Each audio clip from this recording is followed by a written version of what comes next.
the global war will occur over energy. Believe me, that is a very realistic view of what's confronting us. Knowing this, it became imperative that we must use a fuel source that's very free, abundant, and very readily available. It also turned out that water per pound of natural gas compared to water, it's about 1 pound to 1 pound. 1 pound of gas to 1 pound of water.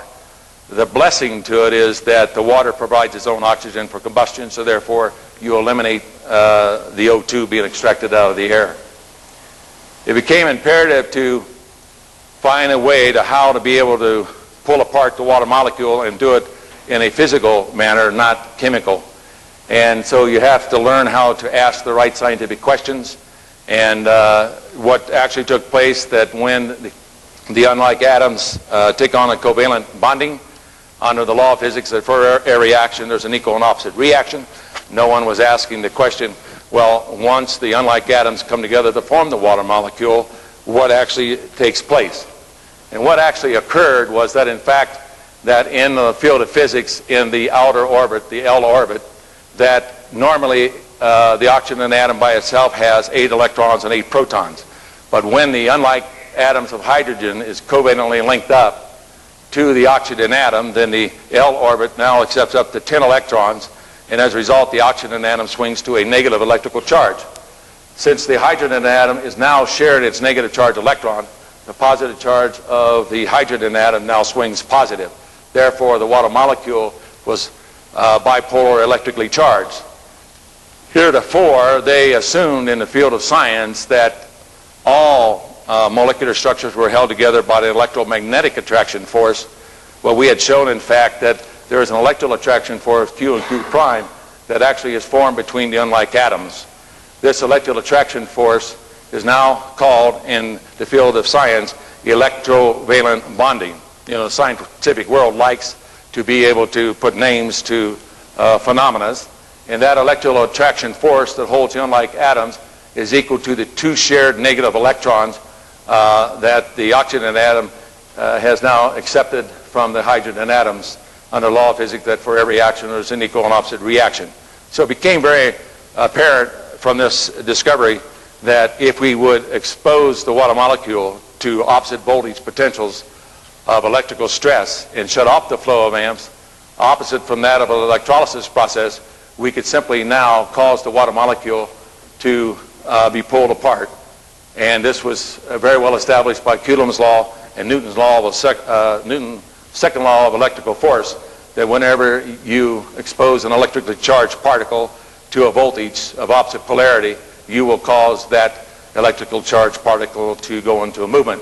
So in other words, if I would create a positive voltage field, would not the negative charged electron be attracted to the positive voltage field?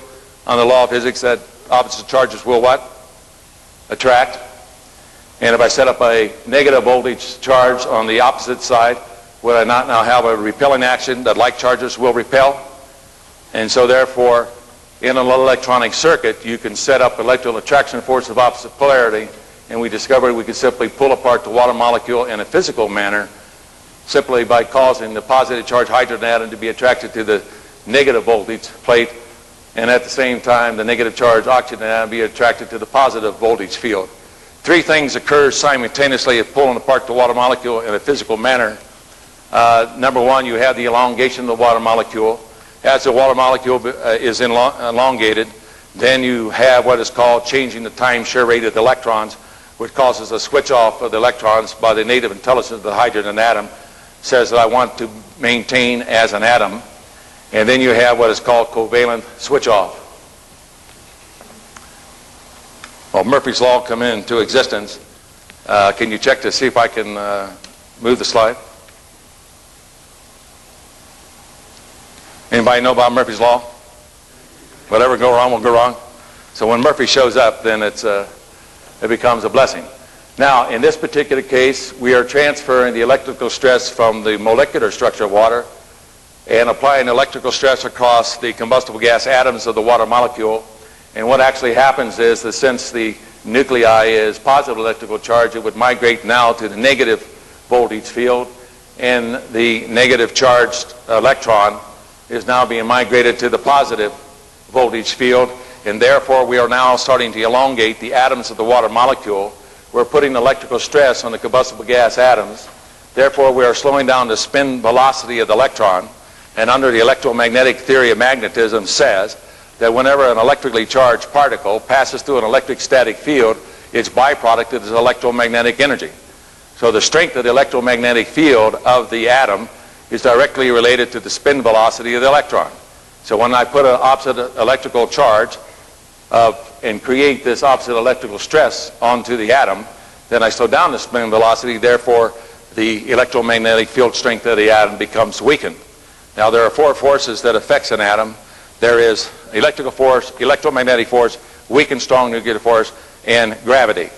What force affects all the others? Electrical force. So it became obvious that the electrical polarization process, the Lord had me develop the VIC circuit using the dielectric value of water as part of the electronic component of the circuit. I put two resonant coils on either side of the capacitor, which is formed by two voltage zones and the dielectric liquid of water, and therefore became a tuned pulsing circuit. And when you adjust it into the dielectric value of water, you are now allowing the voltage across the two voltage zones to cause the electrical polarization to separate the water molecule in a strictly physical manner. You do not consume voltage in an electronic circuit. You're restricting the current flow. Therefore, you now have a very economic way of releasing the hydrogen and oxygen from water economically. And this is another illustration of the circuit. We're paralleling, and we're now bifilar wiring the resonant coils to give it an enhancement of amp restriction to allow the voltage to perform the work. We went through the system engineering. We found out that as you raise the voltage higher, then there were more gas was being generated, not on a linear effect as to the electrolysis process. We found out that the electrical polarization process occurs in all forms of natural water, even the most purest form of distilled water. Now, the technology of using water as fuel was actually invented and developed through the eyes of a businessman. Under the law of economics, the guy who comes with the cheapest way is going to win out. You know, there's a lot of Cadillac ideas that come in existence, but they don't comply to the law of economics, so they really never really get out the door. And it was also developed under the KISS method. Anybody know what the KISS method is? Keep it simple, stupid. Don't make it complicated. Now, when I started back in the late 70s, I couldn't go to any textbooks to show these things, but the discoveries are quite simple. But once the realization of the mechanism was there, then it became quite obvious that water was a fantastic fuel source. Here's where we're increasing the voltage to higher to start to cause the water molecules to go into an ionization state, much like that of fluorescent tubes. Now we got into a very interesting part, is that when you tune into the dielectric value of water, you go into atomic resonance, which I will talk about, which now propagated release of energy to cause in a magnitude of increase of hydrogen gas production way over the prior state of the art of the electrolysis process. Next of the invention was learn how to adjust the burn rate of the hydrogen and oxygen gases. Normally when you combust hydrogen and oxygen, the burn rate is around 325 centimeters a second. But in order to adjust the burn rate to co-equal that of the fossil fuels, if I'm able to do this and accomplish it, then I would have a retrofit system that we can retrofit to every internal combustion engine in existence, and therefore maintain the economies of the world. This shows a hydrogen and oxygen flame that's being adjusted to around 37 centimeters a second. Most generally, if you remember in your high school and chemistry days, when you light the gas, it would go poof. It's burning at 325 centimeters a second. Yet you're igniting the gas, and the flame is being sustained and maintained from ordinary natural water at a temperature well over 5,000 degrees plus. In order to do this, there's a characteristic of water that water is also like a sponge that will absorb ambient air. And the natural waters around the world will have anywhere from 9 to 11% of ambient air. The bulk of ambient air composed of non-combustible gases like nitrogen and argon and the other gases. And as a result, when you pull apart the water molecule from water, you're also releasing the ambient air with non-combustible gases. And so it's a multi-gas generator, and it automatically adjusts the burn rate down to around 47 centimeters a second. so we're now using the water as a gas mixing regulator. Now, if I'm using the water as a gas mixing regulator, does it cost me anything? Now, so far, under the law of economics, if I'm using ordinary rainwater, I don't process the water in any way. I don't add any chemicals into the water. Is it costing me anything? The political system has been trying to find ways of how to tax rainwater. And, of course, I'm not interested to get in that discussion with them. Second, the voltage zones are composed of stainless steel materials, which is chemically entered to the process.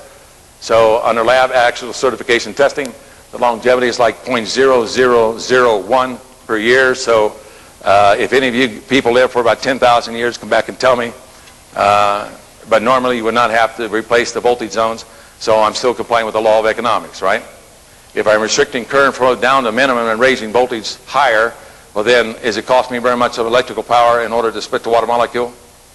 Now this does not create energy. The only thing we're doing is developing the abilities to release the energy from water. Now we found the ability to adjust the hydrogen burn rate to any burning level from fossil fuels all on down to burning leaves and paper. We developed now the ability for anti-spark back by using the mixture of the gas with non-combustible gases. That somewhere along the line in that tube, which we call a quenching circuit, the non-combustible gas separates the hydrogen and oxygen gases, and as a result, if you terminate the gas generation, there's no spark ignition going back into the resonant cavity. And you have that spark arrestor irregardless of gas pressure or volume. This gives you an example of the burn rate. To understand it, if I put a hydrogen and ambient air into it and ignited one end, the rate of burn is roughly around 325 centimeters a second. If I put natural gas and ambient air in it, ignite the gas, it burns around 47 centimeters a second.